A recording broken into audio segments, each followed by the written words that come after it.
Everyone, A to Z education या YouTube चॅनलमध्ये तुम्हा सर्वांचं स्वागत आहे. आपण almost Word, Excel, PowerPoint याच्याशी रिलेटेड असणारे जे प्रॅक्टिकल्स आहेत, जे की MSCITच्या एक्झामच्या रिलेटेडसुद्धा खूप महत्त्वाचे असतात, किंवा तुम्ही इन जनरल जर कुठे कंपनीमध्ये काम करत असाल किंवा डाटा एंट्रीचं काम करत असाल तर तुम्हाला अत्यंत उपयोगी असणारे, त्याच पद्धतीने जर तुम्ही टीचर असाल तर स्कूलच्या रिलेटेड असणारे स्टुडंटचे रिझल्ट जे आपण जनरेट करतो, त्या स्टुडंटचे रिझल्ट जनरेट करताना आपण ग्रेड कशा पद्धतीने डिस्प्ले करू शकतो, पर्सेंटेज कशा पद्धतीने डिस्प्ले करू शकतो, याच्याशी रिलेटेड असणारा अगदी फॉर्म्युलाचा व्हिडिओ, एक्सेलच्या रिलेटेड अशा सर्व प्रकारचे व्हिडिओज मी अपलोड केलेले आहेत. होप सो तुम्ही ते पाहिले असतील, आणि अजूनही तुम्ही ते पाहिले नसतील तर मला असं वाटतं की तुम्ही ते व्हिडिओ एकदा पाहून घ्या, म्हणजे तुमच्या लक्षात येईल की आपण कम्प्युटर ऑपरेट करताना वर्ड, एक्सेल, पॉवर पॉईंट यामध्ये असणाऱ्या अगदी बेसिक गोष्टी आपण कशा इझिली अगदी सॉल्व्ह करू शकतो हे तुमच्या लक्षात येईल. आता आज आपण एका नवीन कंटेंटकडे वळतो आहे, ते म्हणजे नोटपॅडमध्येच मी तुम्हाला, म्हणजे आता हल्ली 6 स्टँडर्ड ऑनवर्ड, म्हणजे असा गव्हर्नमेंटचा GR आहे की 6 स्टँडर्ड ऑनवर्ड तुम्ही मुलांना ICTमध्ये प्रोग्रॅमिंग लँग्वेज किंवा कोडिंग लँग्वेज, एक तरी कोडिंग लँग्वेज किंवा प्रोग्रॅमिंग लँग्वेज ही इन्क्लूड केलेली असावी. तर त्याच रिलेटेड स्टँडर्ड 6साठी, म्हणजे 6 स्टँडर्डपासून पुढे HTML हा एक टॉपिक आहे. HTML म्हणजे HTMLचा यूज करून तुम्ही कशा पद्धतीने वेबपेज जनरेट करू शकता, आणि ते वेबपेजवर आपल्याला कशा पद्धतीने HTMLचं आउटपुट मिळतं हे आपण पाहणार आहोत. ते 6 स्टँडर्डपासून पुढे सर्वच मुलांना अत्यंत उपयोगी आहे. सो हे HTML जे आहे याच्यासाठी कोणतंही दुसरं नवीन सॉफ्टवेअर गरजेचं नाही आहे. सिम्पली नोटपॅडमध्ये तुम्हाला HTMLचा जो कोड असतो तो टाईप करायचा असतो, आणि त्याचा सिक्वेन्स असतो तोही चुकवायचा नसतो, आणि त्या टाईप केलेल्या HTML कोडमध्ये तो जो टाईप केलेला कोड असतो तो प्रॉपर .html एक्सटेन्शननी तुम्ही D ड्राईव्हमध्ये वगैरे सेव्ह करू शकता. C ड्राईव्हवरती किंवा डेस्कटॉपवरती तुम्ही तुमची फाईल सेव्ह करू नका, आणि त्याच्यानंतर तुम्ही D ड्राईव्हमध्ये सेव्ह केलेली फाईल रन कमांडच्या थ्रू तुम्ही HTMLचं आउटपुटसुद्धा चेक करू शकता. सर आज आपण काय करणार आहोत तर फक्त एक बेसिक HTMLचं प्रॅक्टिकल पाहणार आहोत. फक्त बेसिक म्हणजे काय तर तुमच्यासमोर ही नोटपॅड विंडो आहे. ही काय आहे? Notepad window. तर या नोटपॅड विंडोमध्ये हे कंपल्सरी असतं की HTMLचा कोड तुम्ही ज्या वेळेला टाईप करता त्यावेळेला HTMLनी सुरुवात करावी लागते, आणि ग्रेटर दॅन आणि लेस दॅनच्या सिम्बॉलच्या मध्ये हा HTML वर्ड लिहिलेला आहे, म्हणून याला आपण HTML टॅग असं म्हणतो. HTML टॅग स्टार्ट केल्यानंतर लगेच तुम्हाला हेड टॅग स्टार्ट करायचा आहे. हेड टॅग नंतर तुम्हाला लगेच टायटल टॅग स्टार्ट करायचा आहे. टायटल टॅग स्टार्ट केल्यानंतर तुम्हाला जे कोणतं टायटल द्यायचं आहे तुमच्या वेबपेजला किंवा डॉक्युमेंटला ते तुम्ही टायटल देऊ शकता. त्याच्यानंतर इथे स्लॅश टायटल आहे, या ग्रेटर दॅन आणि लेस दॅन सिम्बॉलच्या अंडर इथे एक स्लॅश दिसतोय, म्हणजे काय याला आपण म्हणतो एंड टायटल किंवा ऑफ टायटल. आणि ऑफ टायटल केल्यानंतर हा हेड टॅग इथे जो स्टार्ट झालेला आहे तो टायटल एंड जिथे होतं त्याच्यानंतर लगेच हेड टॅग आपल्याला एंड करायचा आहे. एकतर तुम्ही एका लाईनमध्ये पण लिहू शकता, टाईप करू शकता, किंवा एंटर की प्रेस करूनही तुम्ही सेपरेट असं त्याला दाखवू शकता. ओके. त्याच्यानंतर बॉडी टॅग आपण कंपल्सरी घ्यायचा असतो. बॉडी टॅगमध्ये BG colour is equal to pink, म्हणजे हे एक ॲट्रिब्यूट आहे. म्हणजे वेबपेजचं ज्या वेळेला बॅकग्राऊंड कलर व्हाईट असतो त्याच्याऐवजी तुम्हाला जर वेगळा कलर डिस्प्ले करायचा असेल तर बॉडी टॅगच्या अंडरच इथेच BG colour is equal to double inverted कॉमामध्ये तुम्हाला काय करायचं आहे, त्या कलरचं नाव टाईप करायचं आहे, आणि नंतर हे जे साईन आहे ते कंप्लीट करायचं आहे. आणि बॉडी टॅगच्या अंडर तुम्ही जे काही टाईप करताय तेच फक्त तुम्हाला वेबपेजवरती आउटपुट ॲज अ आउटपुट म्हणून दिसत असतं. म्हणून ते सेंटेन्स टाईप करा, तुम्हाला जे वेबपेजवरती हवा आहे सेंटेन्स ते, आणि त्याच्यानंतर तुम्हाला काय करायचं आहे तर बॉडी टॅग एंड करायचा आहे. बॉडी टॅग एंड करा, आणि त्याच्यानंतर तुम्हाला HTML टॅग एंड करायचा असतो. HTML टॅग एंड करायचा असतो.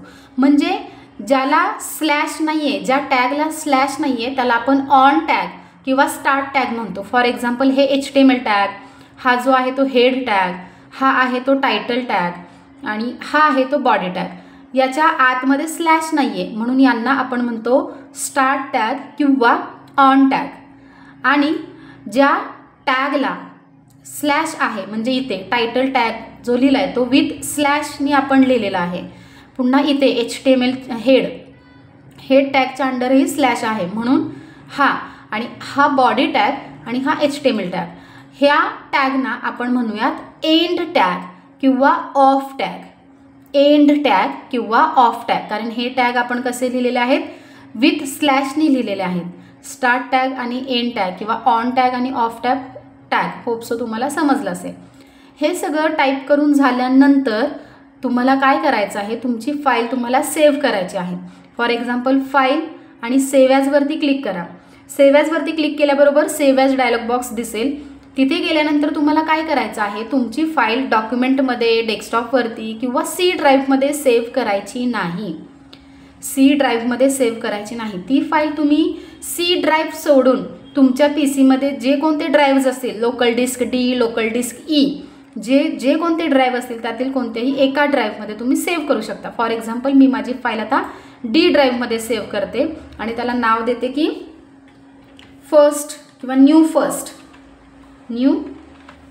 First .html. हे अत्यंत महत्त्वाचं आहे. तुम्ही तुमच्या फाईलला नाव देताना काय करायचं आहे की जे तुम्हाला फाईलला नाव हवं आहे ते नाव तुम्ही इथे टाईप करा. फाईल नेमच्या अंडर इथे मी ते न्यू फाईल असं नाव टाईप केलेलं आहे. त्याच्यानंतर विदाउट स्पेस तुम्हाला कीबोर्डचा यूज करून तुम्हाला डॉट एंटर करायचं आहे सिम्बॉल, आणि त्याच्यानंतर विदाउट स्पेस HTML घ्यायचं आहे. म्हणजे फॉर एक्झाम्पल मी पुन्हा एकदा दाखवते तुम्हाला की इथे काय करायचं आहे, आपल्याला फाईल नेममध्ये न्यू फर्स्ट .html हे मी असं टाईप केलेलं आहे. आणि असं टाईप करून झाल्यानंतर तुम्हाला काय करायचं आहे, ती फाईल या सेव्ह या ऑप्शनवरती क्लिक करून सेव्ह करायची आहे. आता मी माझी फाईल कुठे सेव्ह केलेली आहे, D ड्राईव्हमध्ये. सो मी सेव्ह करते. अशा पद्धतीने काय झालेलं आहे, माझी ही फाईल सेव्ह झालेली आहे.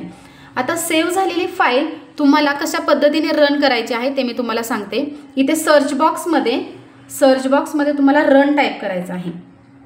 ओके, मग हा रन ॲप आहे तो ऑप्शन सिलेक्ट करा. त्याच्यानंतर हे रन डायलॉग बॉक्स ओपन होईल. यामध्ये गेल्यानंतर तुम्ही तुमची फाईल कोणत्या ड्राईव्हमध्ये सेव्ह केलेली आहे, तर D, म्हणून फक्त D लेटर टाईप करा.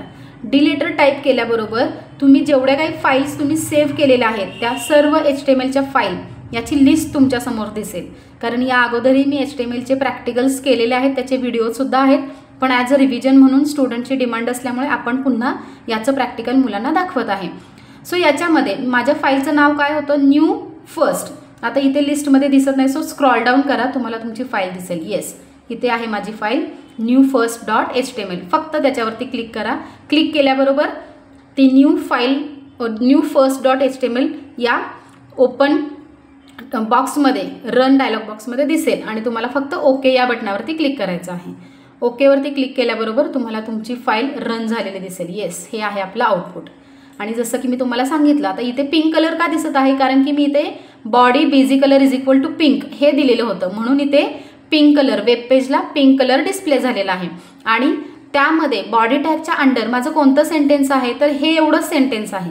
म्हणजे बॉडी टॅगच्या अंडर तुम्ही जी काही इन्फॉर्मेशन टाईप करता किंवा जे काही टॅग यूज करून वेगवेगळे इफेक्ट देता त्या इन्फॉर्मेशनला, फक्त तेवढीच इन्फॉर्मेशन आपल्याला वेब पेजवरती ॲज अ आउटपुट म्हणून दिसत असते. मग इथे मी basic colour is equal to pink दिलेला आहे आणि मी फक्त या टेक्स्टला हे एवढं एकच सेंटेन्स मी बॉडी टॅगच्या अंडर टाईप केलेलं होतं, म्हणून इथे तुम्हाला फक्त एवढंच सेंटेन्स या आउटपुट विंडोवरती दिसत आहे. Welcome in my first web page. So हे झालं आपलं आउटपुट. अजून वेगळ्या पद्धतीने सुद्धा तुम्ही तुमचं आउटपुट चेक करू शकता. ही झाली first way. By using run command तुम्ही तुमचं आउटपुट चेक करू शकता. मग दुसरा ऑप्शन कोणता आहे, तर तुम्हाला काय करायचं आहे, दिस पीसी ओपन करून त्यामध्ये तुम्ही तुमची फाईल कुठे सेव्ह केलेली आहे, तर मी तुम्हाला बोलले की मी माझी फाईल D ड्राईव्हमध्ये सेव्ह केलेली आहे. सो D ड्राईव्हवरती क्लिक करा आणि तुमची फाईल कुठे आहे ती तुम्ही शोधा. येस, आता माझी फाईल इथे आहे बघा, न्यू फर्स्ट. आलं लक्षात, कारण याला इंटरनेटचा आयकॉन डिस्प्ले झालेला आहे, मायक्रोसॉफ्ट एजचा आयकॉन डिस्प्ले झालेला आहे, कारण की मी माझी फाईल .html या एक्सटेन्शननी सेव्ह केलेली आहे. जर तुम्ही तुमच्या फाईलला .html एक्सटेन्शन नाही दिलं तर तुमची फाईल अशा मायक्रोसॉफ्ट एज आयकॉनमध्ये कन्वर्ट होणार नाही आणि तुम्हाला तुमचं आउटपुट वेबपेजवरती चेक करता येणार नाही. सो तुम्ही तुमची फाईल .html म्हणजे तुम्ही तुमच्या फाईलला कोणतंही नाव द्या, पण ते नाव दिल्यानंतर विदाउट स्पेस .html एक्सटेन्शन देणं खूप गरजेचं आहे. आणि त्याच वेळेला तुमच्या फाईलला मायक्रोसॉफ्ट एज किंवा क्रोमचं किंवा इंटरनेट एक्सप्लोररचं आयकॉन डिस्प्ले होईल आणि मग तुम्ही ती फाईल इथून डबल क्लिक करा. तर इथे माझी फाईल आहे, फक्त simply double click on this file.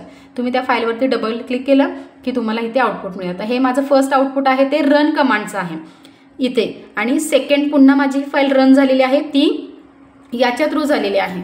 आपण स्पेसिफिक त्या ड्राईव्हमध्ये जाऊन त्या ड्राईव्हमधील आपली फाईल सिलेक्ट केलेली आहे आणि रन केलेली आहे डबल क्लिकने. त्यावेळेला आपल्याला आउटपुट वेबपेजवरती मिळालेलं आहे. सो हे झालं आपलं बेसिक HTMLचं प्रॅक्टिकल. बेसिक आहे. याच्या पुढे अजून बरेचसे टाईप्स आहेत. त्याच्यामध्ये आपण इमेज कशा पद्धतीने इन्सर्ट करू शकतो ॲज अ बॅकग्राऊंड म्हणून, लिस्टचे टाईप आहेत, नेस्टेड लिस्ट आहे, ऑर्डर्ड लिस्ट आहे, अनऑर्डर्ड लिस्ट आहे. त्याच्यानंतर टेबल कशा पद्धतीने क्रिएट करू शकतो HTMLचा टॅग यूज करून, ते सुद्धा आपण पाहणार आहोत. हायपरलिंक कशा पद्धतीने सेट करू शकतो ते सुद्धा आपण पाहणार आहोत. बोल्ड, इटॅलिक, अंडरलाईन इफेक्ट देणं, फॉन्ट टॅगचा यूज करणं, अशा पद्धतीचे वेगवेगळे टॅग्स आहेत, वेगवेगळे इफेक्ट्स आहेत, वेगवेगळे टाईप्स आहेत. ते आपण इथून पुढे हळूहळू एक एक व्हिडिओ आपण पाहणार आहोत. सो अशाच अपडेटेड व्हिडिओसाठी A to Z एज्युकेशन या यूट्यूब चॅनलशी तुम्ही कनेक्टेड राहा, म्हणजे तुम्हाला अपडेटेड इन्फॉर्मेशन तुमच्यापर्यंत नक्की पोहोचेल. सो हा व्हिडिओ कसा वाटला हे कमेंटच्या थ्रू नक्की कळवा.